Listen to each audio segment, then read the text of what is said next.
ഇപ്പൊ തൊട്ട് മുന്നേ ഞാൻ നമ്മളെ തൃശ്ശൂരിൽ നിന്ന് ഗുരുവായൂർക്കുള്ള റൂട്ടിൽ ഒരു ആക്സിഡന്റിനെ പറ്റി ഞാനിപ്പോൾ വീഡിയോസ് ഇട്ടുണ്ടായിരുന്നു. കുറെ പേര് എനിക്ക് മെസ്സേജ് ഉണ്ടായിരുന്നു. എടുത്ത് പറയേണ്ട ഒരു കാര്യം എന്ന് പറഞ്ഞു കഴിഞ്ഞാൽ അവിടെ ആക്സിഡന്റ് നടന്ന അപ്പം തന്നെ നമ്മൾ അവിടുത്തെ കുന്നംകുളം ഇതിലേക്കുള്ള ആംബുലൻസിലേക്ക് ഒറ്റ വിളി വിളിച്ചിട്ടുള്ളൂ. ആക്സിഡന്റ് പറ്റിയെന്ന് പറഞ്ഞിട്ട് ആ ഒരൊറ്റ വിളിയില് 5 ആംബുലൻസാണ് വന്നത്. ഒരേ സമയത്ത് ഒരാൾക്ക് വേണ്ടി 5 ആംബുലൻസ് ആണ് പറഞ്ഞു വന്നത്. സിനിമ സ്റ്റേജിലായിരുന്നു കാര്യം ഉണ്ടായിരുന്നത്. ഇതൊരിക്കലും മാസം പറയില്ല, കാരണം ഒരു ഇത് പറഞ്ഞപ്പോഴേക്ക് ആ കുന്നംകുളത്തുള്ള ആംബുലൻസിന്റെ ആൾക്കാർ അത്രയും ഇതിൽ വന്നു. അവിടെ അവർക്ക് മെസ്സേജ് ഉണ്ടായിരുന്നു.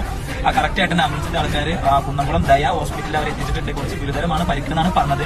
അവിടുന്ന് മാറ്റേണ്ടി വരുന്നതാണ് അതിന്റെ ആൾക്കാർ പറഞ്ഞത്. ഒരാൾക്ക് മെസ്സേജ് അയക്കുന്നതിന് വേണ്ടിയിട്ട് എന്തായാലും കുന്നംകുളത്തുള്ള ആംബുലൻസ് ഡ്രൈവർമാർക്ക് ബിഗ് സല്യൂട്ട് മുത്തുമണികളെ. കാരണം രാത്രി പോലും കൂടി വിളിച്ചപ്പോൾ ഓടി വന്നതിന് കാരണം പറയാതിരിക്കാൻ പറ്റില്ല. സൂപ്പർ.